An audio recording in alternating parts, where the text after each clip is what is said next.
নমস্কার, আমি করুণা বিশ্বাস। আমি আপনাদের কাছে কিছু কথা শেয়ার করতে চাই। গল্প আর কি। গল্পটার নাম হচ্ছে আমার প্রিয় বাবা। ছোটোখাটো একটা চাকরি করি।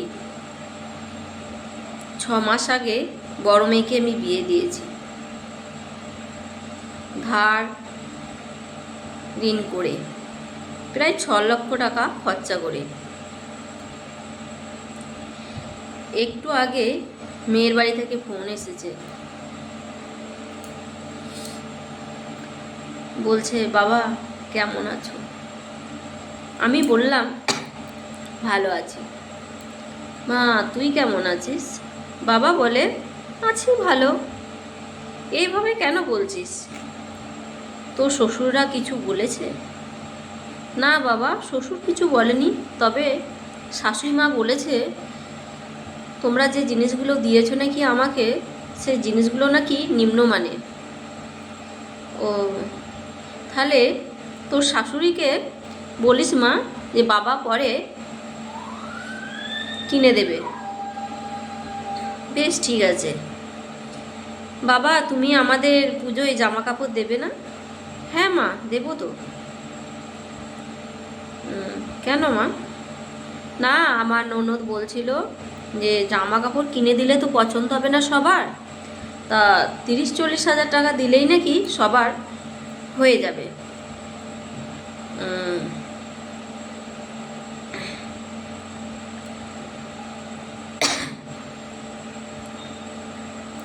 বেশ ঠিক আছে মা।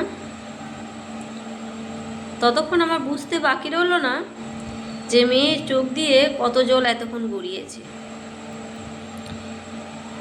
তখন মেয়ে বলল বাবা ফোনটা রাখি। ঠিক আছে রাখ মা। তার কিছুক্ষণ পরেই ছেলে এসেছে। ছেলে এসে জিজ্ঞাসা করছে, বাবা তুমি বাড়ি আছো? হ্যাঁ আছি বাবা, বল। বলছিলাম যে আমি টিউশনি পড়িয়ে কিছু টাকা জমিয়ে রেখেছি, তুমি যদি আমাকে 50,000 টাকা দাও তাহলে আমার একটা ল্যাপটপ হয়ে যাবে। আচ্ছা দেখছি, ঘুমিয়ে পর, খেয়ে দে, ঠিক আছে? তখন ছেলে বলে না বাবা, লেট হলে এক্সাম দিতে পারবো না আমি। তবে এখানে শেষ নয়, এখনও বাড়ির পুজোর কেনাকাটা বাকি আছে, 15-20 হাজার টাকা লাগবে। আরও রয়েছে মেয়ের বাড়ি দেওয়া বিভিন্ন বিভিন্ন সময়ে আয়োজন। এসব চিন্তা করতে করতে না খেয়ে শুয়ে পড়েছি।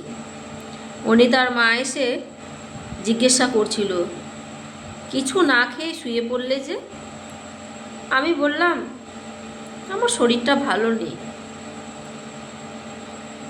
শুধু একটা কথায় মাথায় কাজ করছিল, টাকা টাকা আর মেয়ের সুখ। এইভাবে রাত 12টা পার হয়ে গেল। হঠাৎ করে বুকের ব্যথাটা বেড়ে উঠল। ধীরে ধীরে আমি অকেজো হয়ে যাচ্ছি। আমার হাত পাগুলো ঠান্ডা হয়ে যাচ্ছে। আমার সারা জীবনে অনেক স্বপ্ন ছিল, অসমাপ্ত হয়ে রয়েছে। সেই চিন্তাগুলো আমার পিছু ছাড়ে না। পরের দিন সকালবেলা সবাই কান্নাকাটি করছে। আমার ছোট মেয়ে, আমার স্ত্রী সবচেয়ে বেশি কাঁদছে।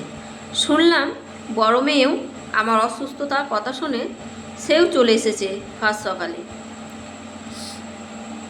সবার দিকে চেয়ে থাকলাম, অনেক কিছু বলতে চাইলাম, কিছুই বলতে পারছি না।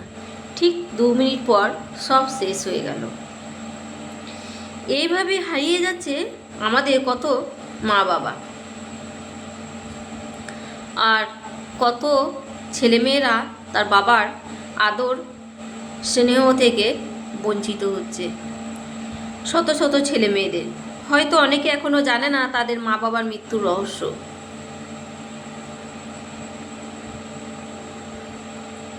এইভাবে প্রতিনিয়ত আমরা আমাদের বাবা মাকে হারাচ্ছি। নমস্কার।